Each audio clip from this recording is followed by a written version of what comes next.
Well, it's a brand new week, and this is week 8, and in a difference to the usual schedule of the Art Foundation, we've been summoned to West Lancs College over there for something called a fast track course.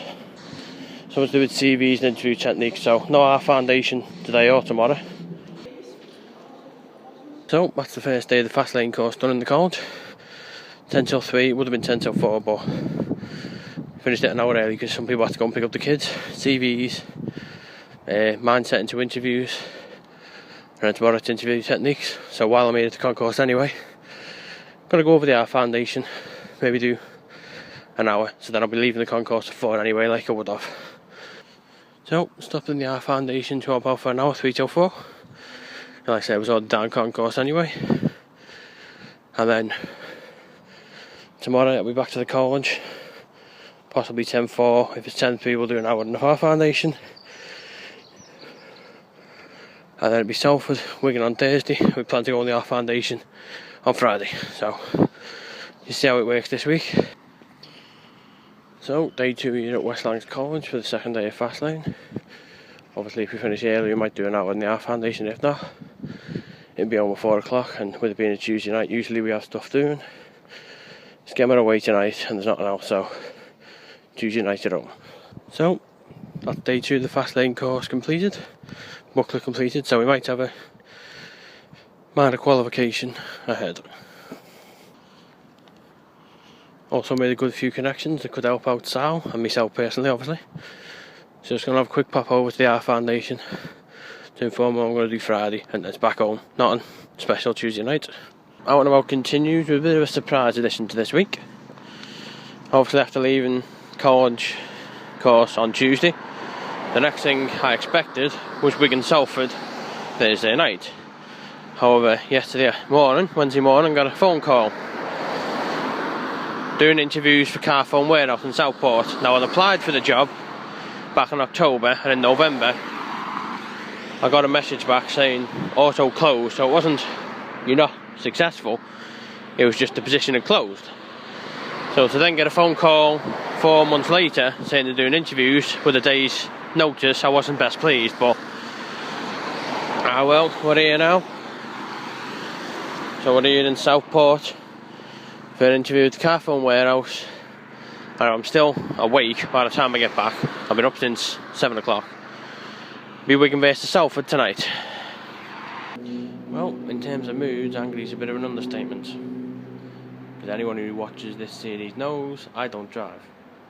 So when I've got to take a bus journey of an hour and 20 minutes on the school run on a single decker bus, that wasn't making me too happy. To then turn up at the store for my interview, hand the email in, and be told you don't know what I'm doing there, no email's been scheduled. I was lucky to keep my temper in, I have to admit. So I'm just waiting for a phone call off some office of some sort to try and find out why they've cocked up. When it takes this long to get to Southport, I'm not just traipsing home for nothing. So, further update, and for someone who spent 2.5 hours on buses to Southport, it wasn't what I really wanted to hear. Got a phone call off the recruiter for Carphone Warehouse, basically saying the interviews were scrapped last night. I should have been informed, and because there's a change in management at the store, there's actually no job there. So it was a complete waste of time, to be honest. All that way for an interview that should have been informed was cancelled last night, and I wasn't, and there's no job. So all that for no job.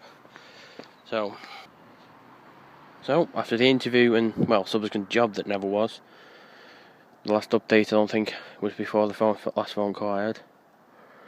Not only was the interviews cancelled last night and I hadn't been informed, but there was no job going because there was a change in management or something. That's why the interview was scrapped, so there was no job. So I went all the way to Southport and there wasn't even a job potentially for me, so that's that, isn't it? So here we are back at the DW Stadium, earlier than expected obviously because it's only Thursday night. Statistics for tonight: 177th game overall since my records began, 166 to the season ticket holder, 8th versus Salford, 6 wins, 1 defeat. That was last Easter at Salford, so I'm currently on a 1-game winning streak after winning here last year. 91st home game overall and 92nd regular season game in Super League. So hoping for a 2-win streak against Salford tonight. So back inside the DW Stadium. Obviously I'm a little early than usual. I'm going to have to bus a little too quick and just basically came straight here. So obviously it's a bit empty so far, but still on early. This week's edition of the Warrior magazine, T&E charts. I mentioned Tommy Bradshaw, a look back at Wigan's finest. Obviously still £3 zones. So Salford, even though it is a Thursday night, have brought a few fans. Better than most do on a Friday. So it's Wigan against Salford, Super League round 3, and it's an 8 o'clock kickoff. Looking at the East Stand, you wouldn't know it was an 8 o'clock kickoff though.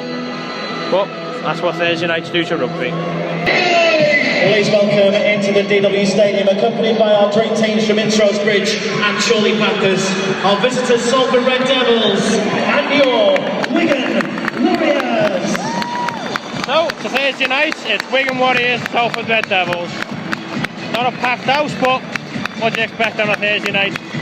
Long as better than last week, 42-12, I don't mind, the win will do. As far as the coupon's concerned, Wigan win, Manfredi, Gildart and Farrell. Need a clean sweep because that was the last money I've got in my account after last week's horror show.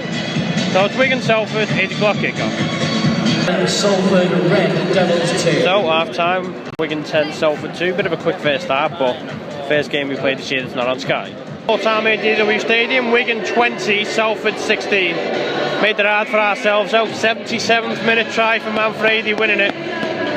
So as far as the birthday weekend goes, Liverpool won this afternoon, Wigan have won tonight. So to complete a perfect weekend, both academies for Wigan and Skem. And Liverpool win the cup final on my birthday, that'll do for me. Next rugby league's probably going to be all next week, if I can afford it.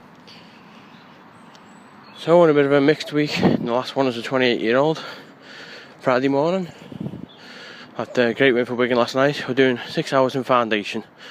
There's a week 15, day 29, so at least we'll do something there this week. Well, it's something I don't get to say a lot, coming out of the concourse on a Friday night. Well, that's the last time I'll be entering as a 28-year-old. Obviously, like I say, this is week 8. That was technically week 15, which is our foundation on a Friday. Only day 29 because I'm only been able to do one day this week.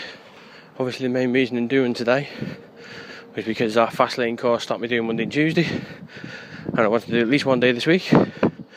So when obviously Wigan Salford was moved to last night, I knew 3 on a Friday, so why not? Unlike most out and about ones, this doesn't end today, weather permitting, and it's looking pretty good at the moment. It'll be Skem versus Grantham tomorrow afternoon. I had 2 options on Saturday. Is the Wigan under-19 start, but obviously Skem has different purposes, despite it cost them more. And then on Sunday, obviously 29th birthday, but like I say, I'm not the typical 28-year-old, you know, parties and stuff like that, none of that. Instead, Sunday, my cousin's christening in the morning, so there'll be an intro and outro of that. Obviously another weather permitting morning, something that I did last year on my birthday. Trip over to Orrell to watch the Wigan Academy, except this year it'll be the 16s to take on whole last year with Castleford, and then that'll round off the week. New week will start on the 29th, back in the Arf Foundation for what will be day 30 officially. Packed week 8 continues with a trip to Stormy Corner as Skem United host Grantham. Here we are back at Stormy Corner for the game between Skem United and Grantham Town.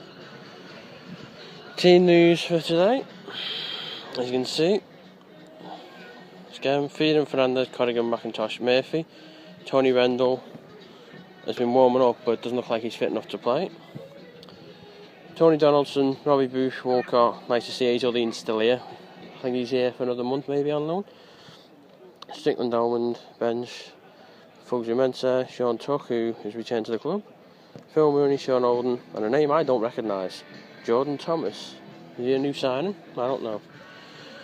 For Grantham, Turner, Meadows, Story, Ellingworth, Garnaski, Carr, Burns, Lewis, Shaw, Saunders, Nemeth, Billick, Brown, Harris, McGee. I'm writing. It's a 3 o'clock kick-off. Today's programme, and for a rare sign, it's not a rearranged game for Skem. This one is actually a scheduled one. Well, the bits in the advertising of the champion may have been slightly edited, but what's in the Skem programme is as clear as black and white. 2 reports, both named.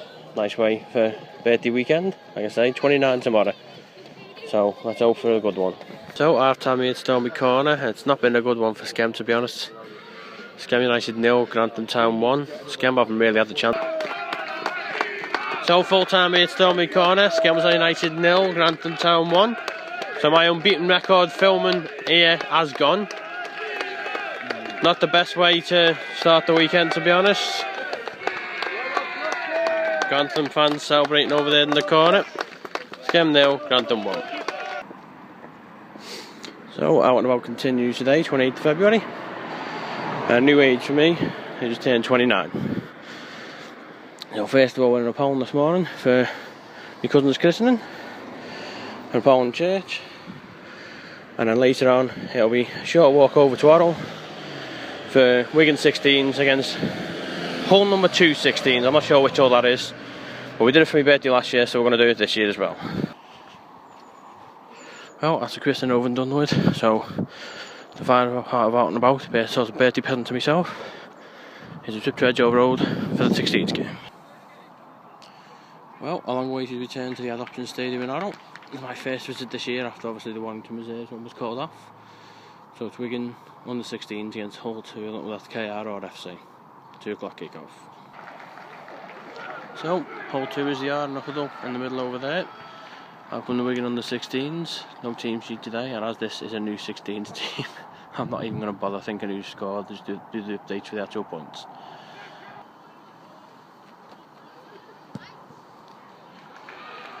Successful conversion puts Wigan 22-20 ahead, deep in the second half.